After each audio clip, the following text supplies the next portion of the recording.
Olá, pessoal, tudo bem? Agora nós vamos dar continuidade à explicação e nós vamos analisar agora os motivos da extinção do contrato de trabalho por decisão do empregado. Olha aqui, ó, por decisão do empregado. Então, lembrando, a extinção do contrato de trabalho é o fim da relação de trabalho, de emprego, certo? Acabou o contrato de trabalho. Isso pode acontecer por decisão do empregado, que a gente acabou de ver, quando o empregado dispensa você com justa causa ou sem justa causa. Com justa causa é quando o empregado comete algumas ou uma justa causa prevista no 482 da maravilhosa CLT. Agora a gente vai ver por decisão do empregado, que é aqui, ó. Então, lembrando, o empregado, ele pede demissão. Então, aqui, ó, pedido de demissão. O que é o pedido de demissão? É a comunicação que a comunicação do empregado ao empregador que não pretende mais dar continuidade ao contrato de trabalho. Não tem forma prescrita na lei, mas segundo o comum, o praxe é que seja por escrito. Então, o que é o pedido de demissão? O pedido de demissão é a comunicação que o empregado não deseja mais trabalhar. Ou seja, que o empregado ele quer romper o contrato de trabalho. Não precisa ter motivo, não precisa ter razão, não precisa ter um porquê. Simplesmente ele não deseja mais trabalhar e ele pede demissão. Por isso que eu disse lá nas primeiras aulas que o empregador ele não demite, ele dispensa. Quem pede demissão é o empregado. O empregado sim pode falar, eu estou me demitindo, ok?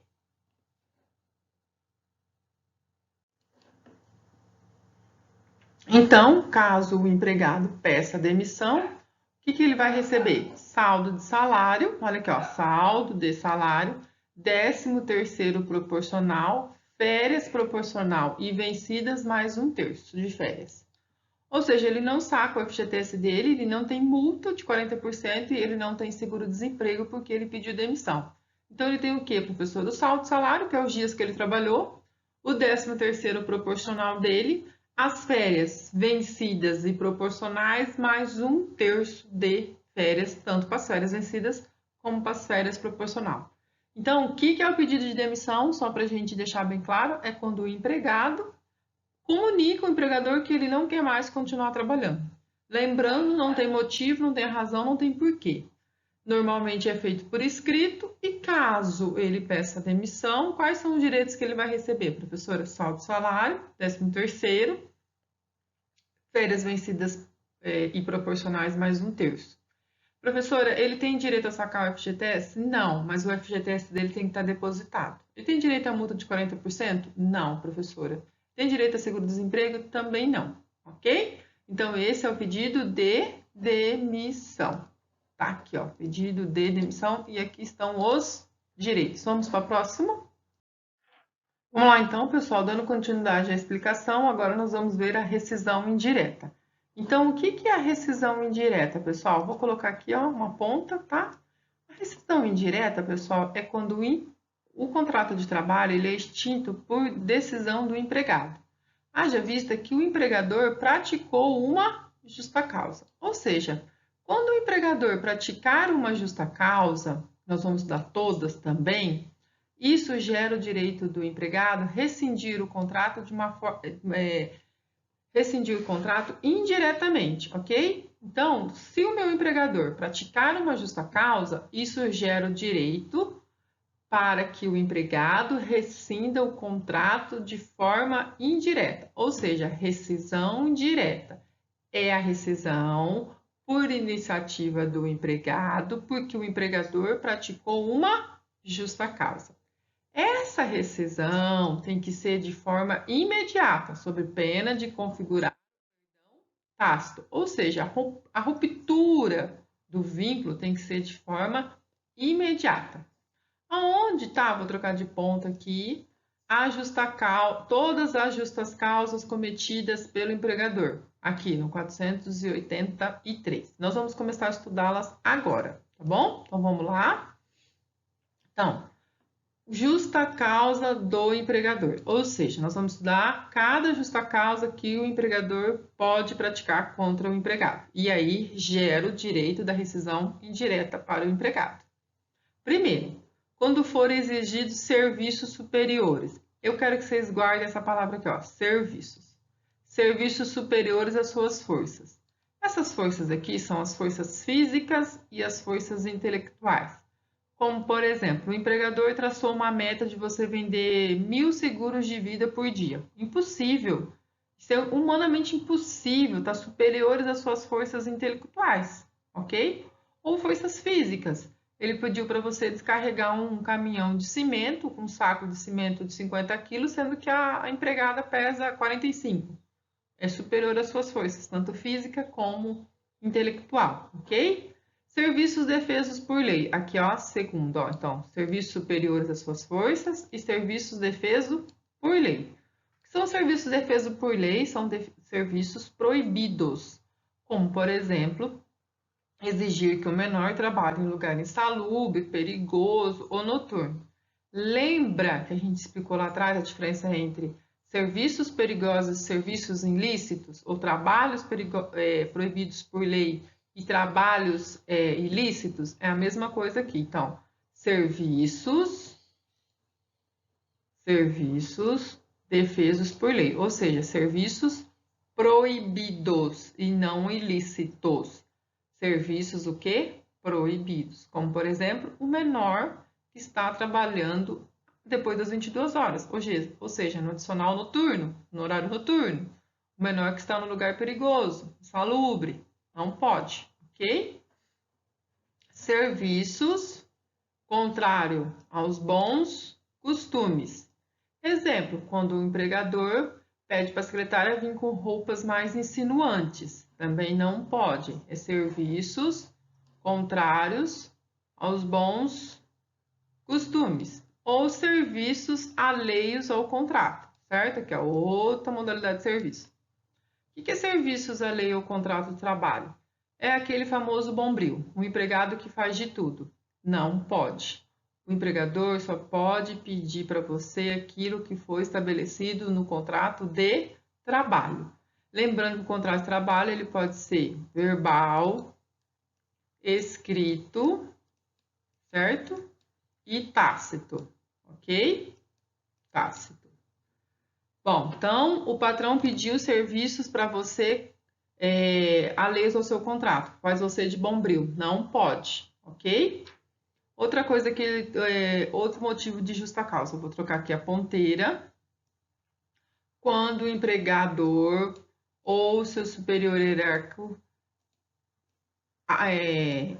tratar o empregado com rigor excessivo. O que é o rigor excessivo? É a punição excessiva. Então, por exemplo, Zezinho chegou um dia atrasado. O que o patrão, o empregador fez? Ou o superior dele?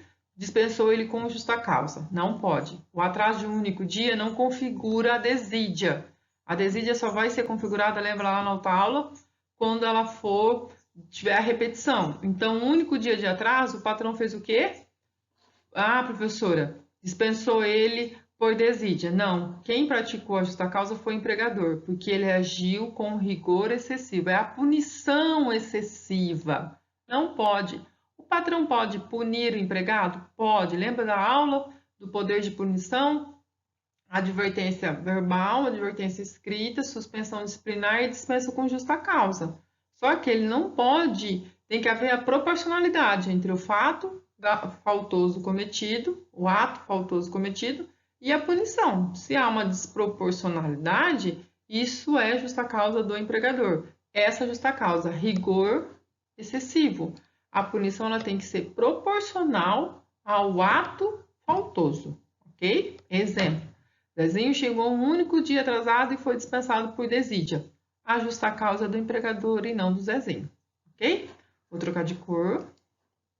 Correr perigo manifesto de mal considerado. Aqui é colocar a integridade física do empregado em risco.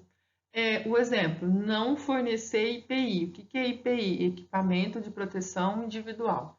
Quando o empregador não fornece IPI, equipamento de proteção individual, ele está colocando a integridade física do empregado em risco, ok? É essa a justa causa aqui, ó.